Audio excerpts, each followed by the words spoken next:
I really do not like the Beatitudes. I do not like them, especially right now. Yes, you heard me right. Yes. Do you like to be grieving and down on your luck and insulted and persecuted and so on? Doesn't feel very comfortable, does it? So what do we do with them? We encounter and we wrestle with them. What do we do with them? When Jesus says, you're blessed when you're at the end of your rope, when you're suffering, when you feel like giving up, when you're hopeless. When Jesus says you're blessed when the bottom falls out, when you feel like your world is crushing and falling apart. It doesn't feel very blessed to me when I'm in that dark place. It doesn't. So what do we do with it? This last week, I watched the whole inaugural address from the beginning to the end. And while I was watching, I felt a coldness coming up in me, like a coldness and a chilling. And I felt like, ew. And when I watched the next day, the whole homily, not just one part of the sermon of Bishop Bude, I felt a warmth and the care and the compassion rising in me. Now you may have felt the opposite. You may have felt the cheering on and the victory lap during the inaugural address, and you may have felt like, who the heck is she? You may have felt totally opposite. So what do we do with that? What do we do with those feelings? What do we do with what's coming up with us? And to what are we called? What does it mean to be a follower of Jesus in these tense times, in these challenging times? What are we called to do? And not just how are we feeling, because feelings are okay to have and pay attention to, and it's important to have them. But actions are important too. And how do we act? So my question or my invitation is to look at the heart and the core of the Bible. What is it all about? What is at the heart? What's the center? What are the core tenets? What are the principles, the quality? What did Jesus stand for? And from that perspective then, try to see what does that mean for us as we try to follow Jesus? Because I guess that's what it is about, isn't it? So what is at the heart of Jesus' ministry and of the whole Bible? First thing for me, it's compassion. When one of the lawyers comes to Jesus and asks him, what shall I do? He says, the parable of the Good Samaritan. The one who was robbed and left half dead. When the Samaritan came along, it says right in the text, right there, he had compassion. He felt it in his heart. He saw the suffering, the hurting fellow right there. That's when he got off his way and helped him and brought him to the inn and so on. And when Jesus encounters people like the widow whose son had died, and he's encountering the funeral procession, it says very specific, he had compassion. When Jesus meets people who are just down and struggling, he has a heart. So when we think of the Old Testament, what is at the heart of it, what is the core, not just the New Testament, it's almost like we can take this Micah passage, Micah 6:8, do justice, do the right thing, be fair, and so on. The middle piece of that statement is love kindness or love mercy. Be merciful. Have a heart. Have a heart. That's what it is about. And the third piece is be humble. Just don't think you know it all. Just be open, trying to learn.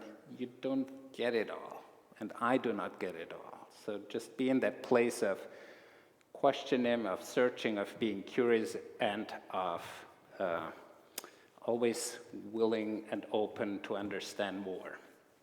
So first thing, compassion, have a heart. Second thing, courage. Now, why am I saying courage? Our whole Bible has a big part of it is the prophetic, the prophets, the ministry of those who spoke up, who stood up, who made those who were in power feel uncomfortable. It was like, yikes, we don't like, and I don't like to be a prophet, my friends. I do not like it. It doesn't come easy to me. And but following Jesus, and Jesus is named in the Bible one of the followers of the prophets, just like John the Baptist. And you know how it ended with John the Baptist. Not so pretty, did it? Yes. And didn't end so pretty for Jesus either. But we're called to courage too. And one of the statements I treasure is Elie Wiesel. He's a Holocaust survivor. He came through nightmare, through everything. And when he came out, one of the sayings, he says, I swore never to be silent whenever and wherever human beings endure suffering and humiliations. We must always take sides. Neutrality helps the oppressor, never the victim. Silence encourages the tormentor, never the tormented. So he speaks about speaking up and not being silent. You know the statement, like, for bad things to happen, it takes just many wonderful good people not to do quite enough. That's how bad things happen. It's like, what is important? What is at the core, at the heart of the gospel? And do we live that? The third thing is community. My friends, we need each other. We really need each other, no matter where we are on one issue, no matter one of our convictions, no matter where we are. We really need each other. I remember just like yesterday, we had the Christ candle at the center, and we had the red silo, we had the blue silo, and we tried to find the middle, the center, the purple. We are still purple in our families. We're still purple in our neighborhoods. We're purple in our community with friends. What does it mean to not push away and blame, but to have a conversation and be curious and ask questions? We need that. No matter where you stand, asking questions, being curious, connecting, community. We really need it. Give you an example. You may have read, you may have heard of Daryl Davis, wonderful blues musician. And one of his mission is, and was, and continues to be, to befriend people who are totally opposite to him. So he, African-American musician, got to meet Ku Klux Klan members. And he befriended them. He didn't attack them. He didn't insult them. He didn't hurl and how bad you are. But he started conversation. Tell me more about yourself. Tell me about your family. What's going on and so on. He ended up for more than 200 people leaving the Ku Klux Klan because of his friendship, his connection, his offering, his kindness, his engaging, seeing the human being, the face of God in the other person. We need each other, no matter where we stand, to learn from one another. If not in the church, where do we model that in our society? It doesn't happen on Facebook, doesn't happen in the news. Where do we model that we come together, that we're community, that we belong to Christ? Where else? The fourth thing is humility. And when I was 20, 25, 30, I thought I knew it all. I was just on top of the world. I got it all, my friends. Good luck with that.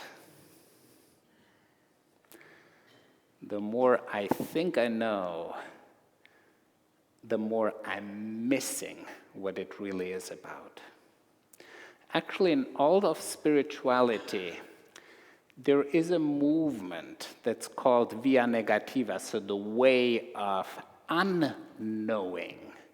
Like questioning what you know, questioning what you think you know, questioning that and stepping back. It's almost like with less of you, if you are not so full of yourself, you understand more, and you're open for more, and you're open for conversation and for learning.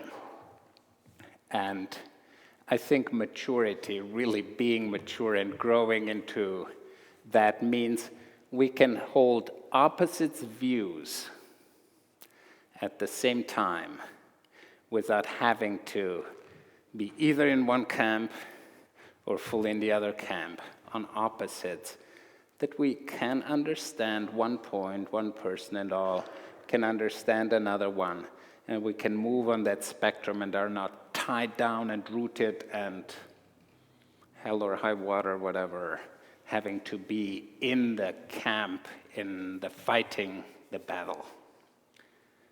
It is so seductive to point fingers and to blame, isn't it? So easy, so easy. But Jesus says, look at that speck, not in the other's eye. Look at your own things. That's where you can actually do something. Complaining doesn't change a thing. What do you do in yourself to let the light in and bring that wholeness into you? And the last thing, so important to me, is what does it take? Well, it takes for all of us actions, not just words. For example, loaves and fishes, our food outreach ministry, less and less and less and less money is available. Will we together step up and actually feed the hungry in our community? Do we do that?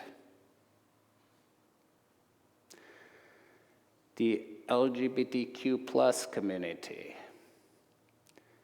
befriend them, have a flag outside, wear a pin, be there. Human beings like you and me, with whom do you stand? Whom do you befriend? Taking actions. What organizations do you support? What groups are you part of? Whom do you choose to relate to and lift up? Where is your heart, your compassion? Actions speak louder than words. So, for me, facing these challenges, I do not like the Beatitudes, but I'm still wrestling with them. I know that following Jesus has never been a popularity contest, never been. So what do we do with it? Have a heart compassion. Be courageous to stand, even when you feel like it's headwind. Stand up and not just be silent.